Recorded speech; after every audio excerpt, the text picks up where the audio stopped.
We have some major news right now. It looks as though Kristi Noem, the Department of Homeland Security secretary, could be on her way out of the Trump administration, which would be the first cabinet secretary to leave the Trump administration. It comes as ICE set a dog onto an undocumented immigrant, causing significant harm and injury to him, despite the fact that he had no resistance. He did not run.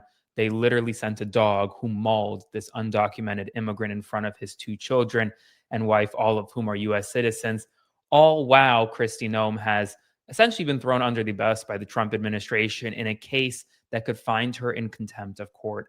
A lot of major news as it relates to Noem and the Department of Homeland Security this evening. So make sure to like, comment, share, and subscribe. Subscribe to my Substack by clicking the link below to support my work.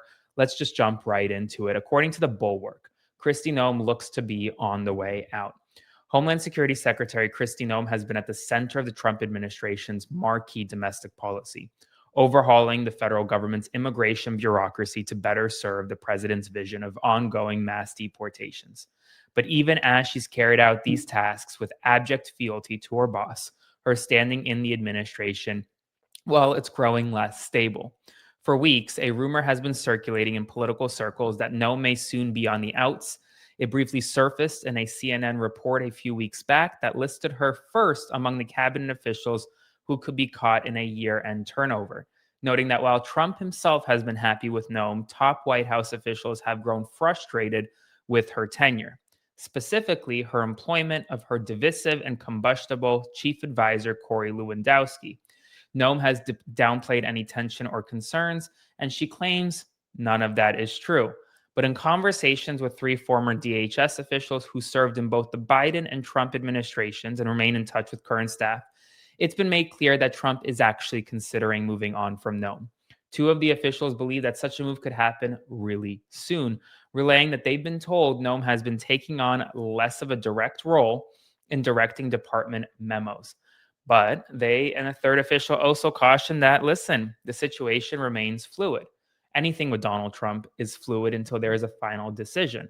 Trump could let Noem oversee the launch of a new enforcement operation planned for January and February. But there are a few factors that make a Noem exit likely.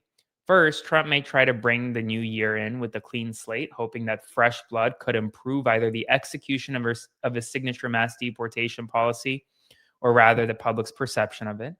And second is that a prominent, slightly faded Republican governor may be soon on the job market, ready to burnish his MAGA credentials with the Trump appointment.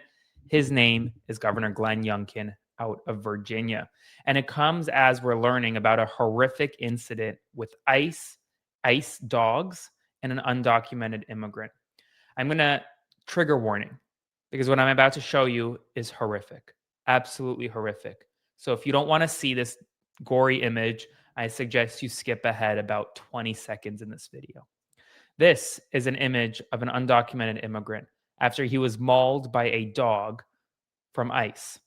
His name is Wilmer. He is undocumented, came to the United States of America undocumented. His family, all United States citizens, his children, his wife, his children and his wife watched this happen to him. Now ask yourselves, what would justify this happening to him? Maybe he was running, maybe he was resisting. None of that is true. According to Patty Murray, she has issued the following statement about Wilmer Toledo Martinez, her constituent.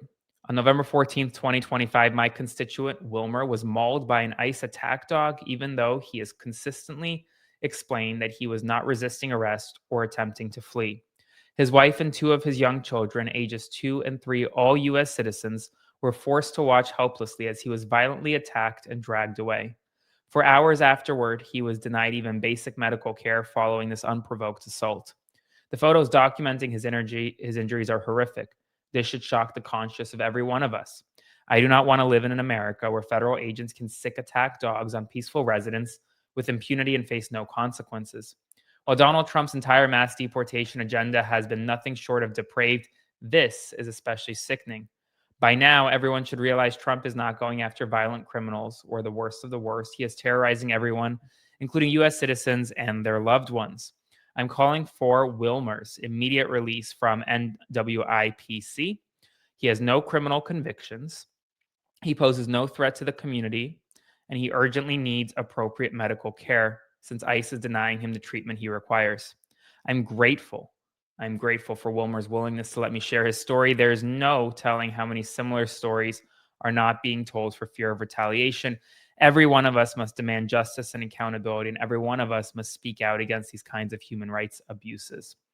According to his attorney, Wilmer was violently detained by ICE and mauled by an attack dog despite not resisting arrest or attempting to flee. An ICE agent lured Wilmer out of his home under false pretenses, posing as a construction worker who claimed to have hit Wilmer's car and needed him to step outside to verify. Another agent, accompanied by a dog, was hiding nearby and released the dog on Wilmer shortly after he stepped outside.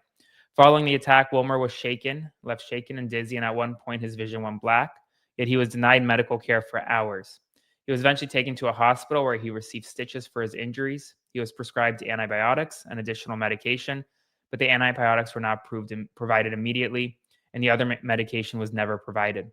Throughout his detention, Wilmer has repeatedly reported that obtaining adequate medical care has been extremely difficult. Wilmer, who is undocumented, was brought to the United States at the age of 15. He is married to a U.S. citizen, father of 3 U.S. born children, ages 2, 3, and 7, and this has brutally devastated his entire family. It also comes as the contempt proceedings into Kristi Noem and the Department of Homeland Security are ramping up. And this evening, the Trump administration has once again thrown her under the bus. These are new declarations filed in the case. This is from Joseph Mazzara, who says that he served as acting general counsel of the Department of Homeland Security since January 2025. He analyzed what the court said at the TRO hearing and in a subsequent written order. He gave Secretary Noem legal advice prior to her decision about the legality of continuing with the transfer of custody to El Salvador of certain terrorist aliens detained under the Alien Enemies Act. He also gave legal advice on the same topic from senior Department of Justice officials. Todd Blanche says that they provided legal advice to the acting general counsel about whether or not to continue the transfer of custody under the Alien Enemies Act.